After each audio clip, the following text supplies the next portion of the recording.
Greetings, this is Phi. So I wanted to update everyone that's interested in this polynumbers project here, and I just reached another milestone. So I'm now generating up to 200 curves, and I think I can go much higher than that. I just set that as my next target, also at a higher resolution, at 1 to the 2 to the 13th now, so 4096 is the division, and so we're getting a little smoother curves when we're zooming in, and things are looking pretty cool. So I really can't wait to show you this. So one of my comments the last time was that there are so many curves that it's really hard to see anything at this scale, but that may not necessarily be true. So what I want to do is take us back to the beginning here. So let's jump back to our first curve, and just begin to step through. And if you remember, I was talking about trying to understand the color map here. So matplotlib is using a default color cycler, which you can see as we're adding each curve. Each curve is being given a new color out of a set, and I believe that there are 2 sets of 8 in here. So basically 16 colors. We have a light and a dark version of 8 different hues, right? So we can tell a lot about the structure of this graph by the groupings of these colors, because it's showing that whatever index that polynomial is, it's grouped with these others around this round robin 16 or 8, depending upon how you want to look at it. So you can already see here in the center that we're having a lot of blue lines, but not all entirely. It seems to be kind of like honing in on that. And there's more to explore around it, but let's go ahead and just start to run this. So I'm just gonna hold my finger down here and watch the flashing that starts to happen as we get up towards the end. So these like higher level harmonic patterns are coming through, right? And there we're at the end. So that was all 200 curves, and it's almost a solid mass here at this point. But if we start to step backward, look at these. I don't know if this is going to come through on the YouTube video as well. I'm going to look to definitely publish these images in a higher resolution in some way at some time once I figure out how to do that. But as I see it, the blend of all of these colors really makes the pixels almost go to white, but it's just like shades, these pastel-y shades. Oh, it's just so incredible. And really, like, the last curve that's being laid on is setting a predominant color along with the others underneath it, and it's such a beautiful blending you can see here. And when we run it fast, you can see larger patterns emerge. So it'll be something to explore and do. So right now we're viewing a set of 200 images, and I'm using this command line program called SXIV. So it's the Simple X image viewer. It's incredibly fast. So it can easily handle a list of 200 images and allow me to move through them very quickly just by using the keyboard. So you'll notice in the upper right hand side of the screen, you can see the keys that I'm typing, to do this work. So if I hit enter, we can get a thumbnail instantly of all of the images, which is really quite good. Doing this kind of work, it's really important to have good tools so that you can really move through the data and mark the data. We'll want to be, more expressive about, particular attributes of, all of this. You can just kind of look at these images right now as a report out of a system. But we can have a lot of other associated data that we can tie to these and do various things for animation, extraction of, various properties and stuff. So that is that for the images. And I want to now take you over to the Python code that I was running. And so here on the right-hand side, you see the matplotlib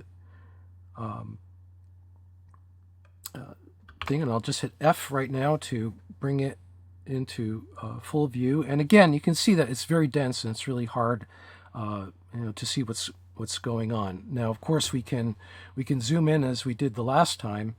I also want to point out that I learned some things about controlling matplotlib from the keyboard. I knew that there were some extra commands. So to zoom, I can hit O. I can toggle O to toggle zoom, P to toggle pan. So that makes it easy to move around with the mouse. H takes us back home.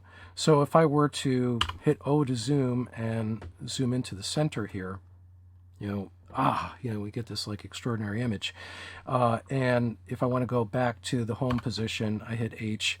So it can take a little while to re-render that as well. So one of the really cool things that I learned is that, first I'm going to zoom in close here, and I'm going to probably make this more of a default view for this, because this is really what we're interested in, right? So we want to fill our potential screen with that. And eventually down here on the titles, I will get more information about maybe the current curve or what we're looking at, and that kind of stuff. But from here now, since we're filling the curve, I can, when I'm in zoom mode, hold down the X key and then just stretch the graph only in the X direction. So this is where it gets really interesting. So we're going to go down in again, and it's the most amazing tapestry you can ever imagine. These interweavings are just incredible. Let's go even a little bit further, maybe over here. Look at that. Look at that. So, and we can just keep going in. But, I definitely want to point out, these groupings of colors here, which are indications of the indexes of the polynomial. So there's more to understand in all of that. And I hope that, we can graph that. I mean, put a key on the screen, for making that a bit more clear. I'm also interested in the number of diamonds that we're seeing. There definitely seems to be a rhythm in that, and more to explore there. But we can take any of these areas and expand it even further.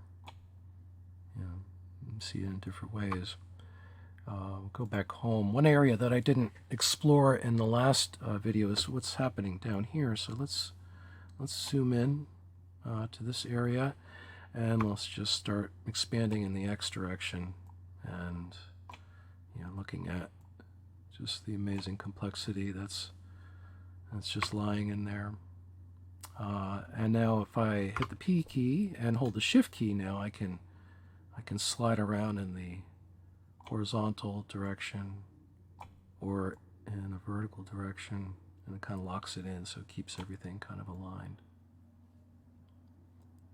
It's just amazing. So we're really pretty far out. You're starting to see the curves are breaking up here, but as I improve things and we get further and further along, we'll be able to render this at such a high resolution that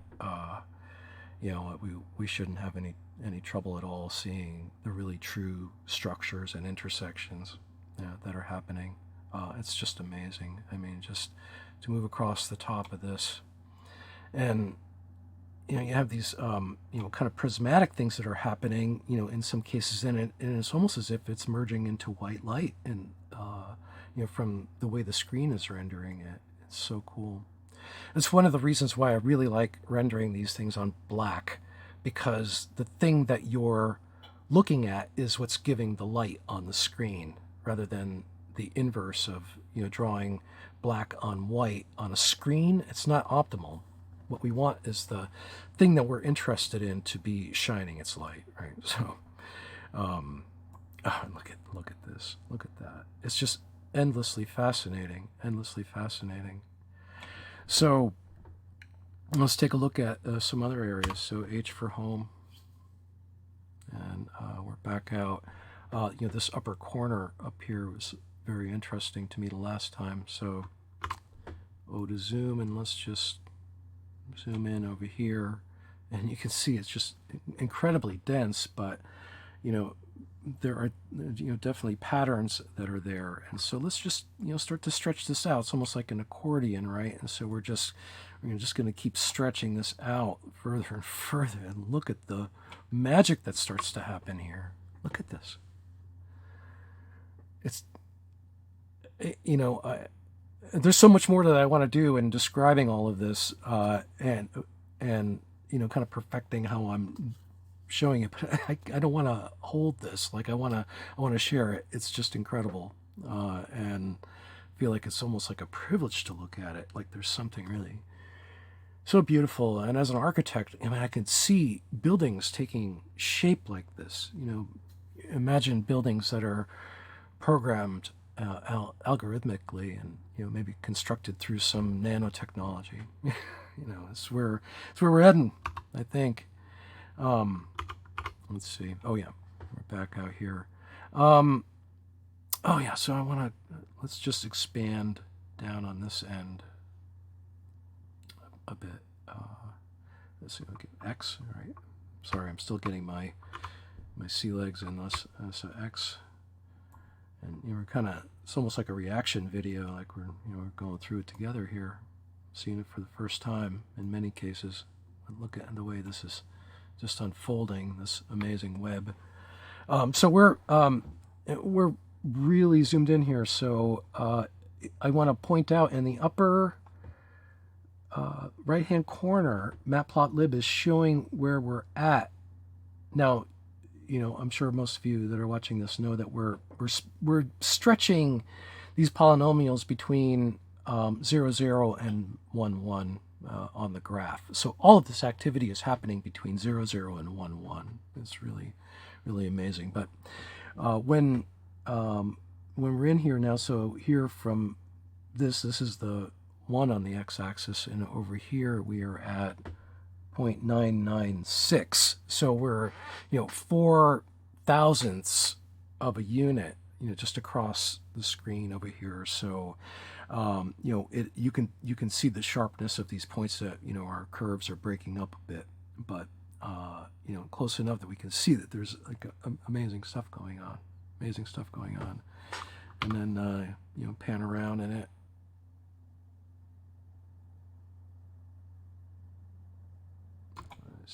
Hold the shift key and keep it level. Make some argyle socks out of this, I think. Right? Oh, look at that. Yeah, truly amazing stuff. Thank you to everyone who's doing this, especially Dr. Wildberger, for presenting this, kind of inspiring this, and I think we're just on the beginning of a journey here, and can't wait to see what's going to happen. Okay, so let me take this and hide it. And I just wanted to point out here is the printout of each of the polynomials as they were getting generated. So this is 199. And again, isn't the pattern that just the size of the numbers are making? So basically these gaps are the plus signs, as this is being spit out. But gosh, this, some of these integers don't even fit entirely on the screen. It's just amazing. So,